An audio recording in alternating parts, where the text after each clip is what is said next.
Hola hermanos, quiero seguir el tema de la interpretación de la Biblia desde aquí y hoy quisiera hablar de tres cosas que son para mí actitudes que uno debe realmente tener y para realmente llegar a una interpretación buena de la palabra de Dios. Ya hemos visto que interpretar la palabra de Dios no es nada más, requiere un poquito más de nada más saber leer y requiere trabajo. Pero empezamos por tres actitudes que yo considero muy importantes para que nosotros podamos llegar a una interpretación de la palabra de Dios que realmente honre a Dios y que honre principalmente la intención original por la cual Dios dijo lo que dijo y dejó escrito lo que dejó escrito. Empecemos con la primera actitud. La primera actitud y la más importante cuando llegamos al punto de interpretar la Biblia es la actitud de la humildad. Tenemos que reconocer que nosotros no lo vamos a poder explicar todo, que no vamos a poder saberlo todo y que necesitamos tener una actitud bien humilde cuando nos acercamos a la palabra de Dios. Hay misterios que realmente es una palabra, otra palabra para secretos que no nos son revelados y no deberíamos estar tratando de explicar lo que ni la misma Biblia explica. Tanto en el Antiguo Testamento como en el Nuevo tenemos indicaciones de que debemos ser humildes. En Deuteronomio 29:29 dice que las cosas secretas pertenecen a Jehová nuestro Dios, mas las reveladas para nosotros y para nuestros hijos para siempre, para que cumplamos todas las palabras de esta ley. O sea que hay cosas secretas que no nos pertenecen porque pertenecen a Dios. Y realmente el desafío del cristianismo realmente es que llegáramos a vivir lo que ya sabemos, que llegáramos a realmente vivir las revelaciones que tenemos y que no nos preocupáramos tanto por las cosas que aún no hemos entendido. En el Nuevo Testamento Jesús, antes de salir de este planeta, dejó dicho a sus discípulos en Juan 16:12: aún tengo muchas cosas que deciros, pero ahora no las podéis sobrellevar. Entonces hay informaciones y hay realidades y verdades que tal vez no vamos a poder explicar. Les voy a dar un ejemplo de donde realmente necesitamos emplear la humildad. Me han preguntado los que me están viendo mis videos si no podría decir algo sobre el tema de la predestinación, el libre albedrío. O sea que la lucha de los calvinistas contra los arianos. Pero el problema con el tema de la predestinación, que realmente procura explicarte que todo fue predestinado, Dios tuvo una voluntad y la voluntad de Dios se va a ir cumpliendo 100% y nadie puede cambiar nada. O sea que la voluntad humana no puede cambiar lo que ya está predestinado. En el libre albedrío ese es casi lo opuesto porque dicen de que el ser humano decide cosas y si él no los decide no se hace. Y la gran pregunta es si somos salvos por predestinación o si somos salvos por decisión propia de nosotros. El problema no lo vamos a resolver. Yo llevo 40 años de tratar de resolverlo y no lo logré y al fin, gracias a Dios que a veces Dios le pone a uno hermanos sabios y a grandes en la fe.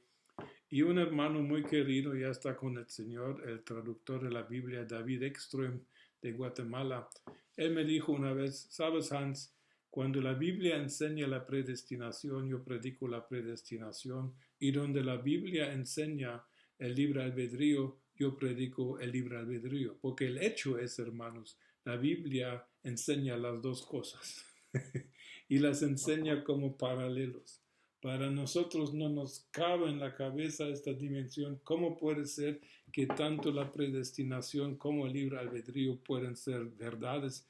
Pero en la palabra de Dios lo leemos. Hoy acabo de leer en la Biblia, hablando de Judas, la escritura dice que y él se fue al lugar donde le fue previsto desde la eternidad pero hay de aquel en que este hombre mejor que no hubieras nacido.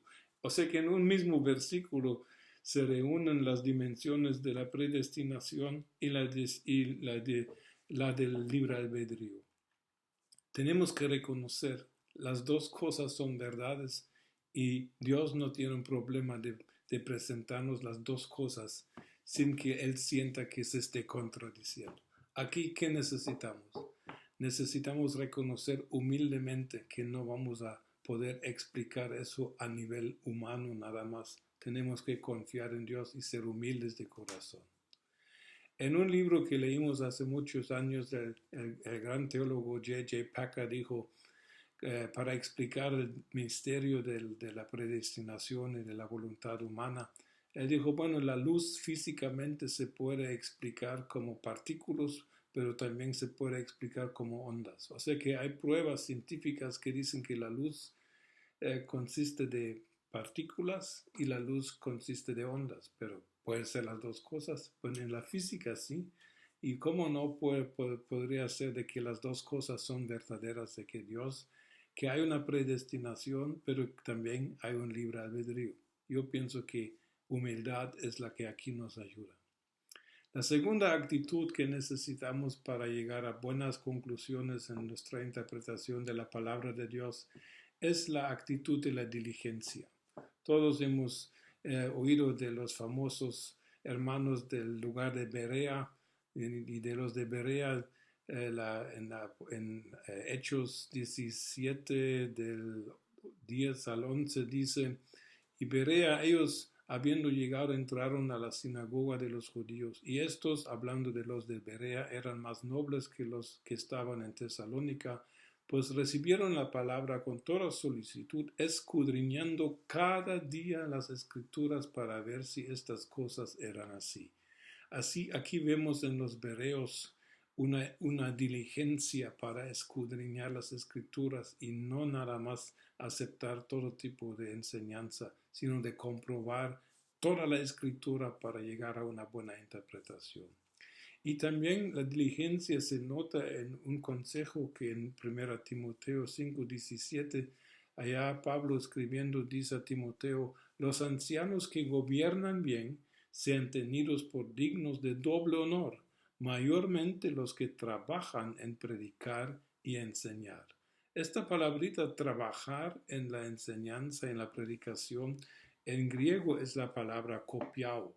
Y esta palabra copiao, literalmente traducido, significa trabajar hasta el cansancio, trabajar hasta quedar agotado.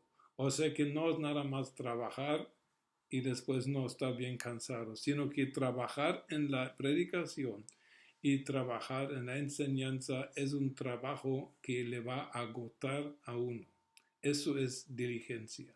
Eso es reconocer de que Dios nos dejó este gran privilegio de tener una parte en la proclamación de su palabra, de tener una responsabilidad en enseñar y predicar la palabra de Dios. Y no cae del cielo, sino que es trabajo duro.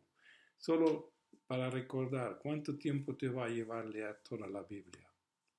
Te va a llevar tiempo, ¿verdad? Y no se lee sola. Entonces necesitamos ser diligentes. La tercera actitud no es una actitud, sino más bien es una decisión que tenemos que tomar. En el cristianismo vemos el ejemplo negativo de los fariseos. Vemos de que puede haber un sobreénfasis tal en la palabra de que realmente la palabra de Dios nos vaya separando de Dios. Es increíble, pero en la vida de los fariseos vemos de que ellos realmente, habiendo iniciado muy bien en el siglo IV antes de Cristo, ellos querían defender la fe en contra de los griegos, la filosofía helenista en su tiempo. Los fariseos empezaron muy bien. En el tiempo de Jesús todavía había unos buenos, lo sabemos. Pero los fariseos de quienes nos acordamos más son los fariseos legalistas, duras, que solo la palabra, y Pablo llegó a decir que la palabra mata y el espíritu vivifica, porque tenían una relación con la palabra de Dios, pero en esta relación con la palabra de Dios, por su extenso estudio, sucedió algo triste. Y eso fue de que se separaron de Dios. Y ya no estaban percibiendo lo que decía el Espíritu de Dios, ni podían entender de que Jesucristo era el Mesías, aunque la palabra lo comprobaba en muchos lugares. Eran ciegos porque habían buscado su relación con Dios exclusivamente por medio de la palabra de Dios, pero el resultado fue que ya ni conocían a Dios. Porque los regaños que Jesucristo les presenta a los fariseos fueron durísimos. Pero recordemos que esos eran personas que algunos dicen que se sabían de memoria los primeros 5 libros de la Biblia, el Pentateuco. Eran gente que ayunaban 2 veces a la semana, Lucas 18, y oraban diario. Pero no era gente que no era piadosa, pero era gente que había sustituido algo por la relación directa, el contacto directo con Dios. Y en el caso de ellos fue el sobreénfasis en la palabra, y la misma palabra les llegó a cegar. Es algo increíble, es algo triste, pero es algo que yo observo en la palabra de Dios.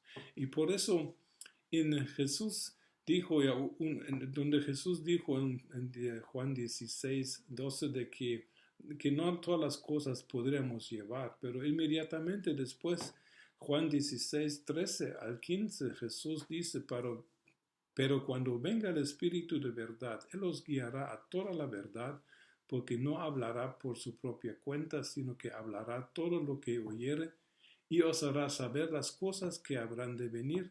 Él me glorificará, porque tomará de lo mío y os lo hará saber. Todo lo que tiene el Padre es mío, por eso dije que tomará de lo mío y os lo hará saber. Quiere decir que para realmente conocer la palabra de Dios, para interpretar la voluntad de Dios, nosotros necesitamos una relación que funcione con el Espíritu de Dios. Y una relación es un asunto de tiempo, es un tiempo de dedicar tiempo a esta relación, es dedicar tiempo de estar en silencio. Para muchos la oración es solo hablar y hablar y hablar y hablar, pero en una relación, si es de verdad una relación, se necesita el diálogo. Sé que ahorita estoy dando un monólogo, yo lo sé, y muchos tal vez me oyen y dirán que yo quisiera decir algo a este punto. En este no se puede, pero después sí me pueden escribir. Lo mismo con el Espíritu de Dios. ¿Le damos tiempo para que nos hable? Porque realmente es el Espíritu de Dios el que conoce el corazón del Padre. Es el Espíritu de Dios que realmente vive única y exclusivamente para glorificar a Jesucristo. Esta relación con este Espíritu es lo más urgente e importante para nuestras vidas, y la tenemos que cultivar con las medidas que podamos. Hay muchas maneras. Leer la palabra es importante. Pero leyendo la palabra y luego tratando de interpretarla y luego tal vez tratando de enseñar y predicar la palabra de Dios, requiere un contacto directo con el Espíritu de Dios. ¿Por qué? Porque Dios nos está llamando a una relación con Él. Jesús es el camino, el Padre es la meta, el Espíritu Santo es el acompañante. Necesitamos encontrarnos en todas estas relaciones con tal de que realmente podamos entender la palabra de Dios y lo que deberían ser nuestras conclusiones al leer, estudiar y luego procurar enseñar la palabra de Dios. Necesitamos oír lo que el Espíritu Santo dice a las iglesias. Y cuando leemos atentamente la Biblia y atentamente el Nuevo Testamento principalmente, nos damos cuenta que esta interrelación entre la iglesia, el liderazgo de las iglesias y el Espíritu Santo, la interrelación entre el creyente individual y el Espíritu Santo, esa es la que realmente nos puede llevar a puntos muy buenos. Porque el Espíritu Santo, si realmente está obrando en nuestra vida, Él nunca va a hacer algo que haga daño al cuerpo de Cristo, porque Él vino a glorificar a Cristo, a levantar el cuerpo de Cristo, a construir el cuerpo de Cristo. conclusiones que vienen de la palabra de Dios, que causan divisiones, que causan dolor y que causan cosas malas en contra del mismo cuerpo de Cristo, duro que puedan haber venido del Espíritu de Dios, porque Él vive y obra siempre con tal de que Cristo sea glorificado. Hermanos, por favor, estudiemos la Biblia con mucha humildad, estudiémosla con mucha diligencia, pero estudiémosla junto con el Espíritu Santo. O sea que el estudio de la Biblia siempre debe terminar en una oración, siempre debe terminar en un tiempo de meditación, un tiempo de silencio delante de Dios, cuando el Espíritu Santo puede empezarnos a revelar, porque si una relación con Dios no lleva a una revelación de lo que realmente es la voluntad de Dios a través de la palabra, entonces nuestra relación con Dios está algo equivocada o dañada o algo que no anda bien. Relación siempre lleva a la revelación, y la revelación que Dios Padre nos da respecto a la palabra escrita es la que realmente va a hacer la gran diferencia y es la que realmente necesitamos para dar un mensaje vivo, un mensaje claro, un mensaje lleno de verdad y lleno de amor, y el mundo necesita oír este mensaje. Muchas bendiciones, como siempre, en mi casa.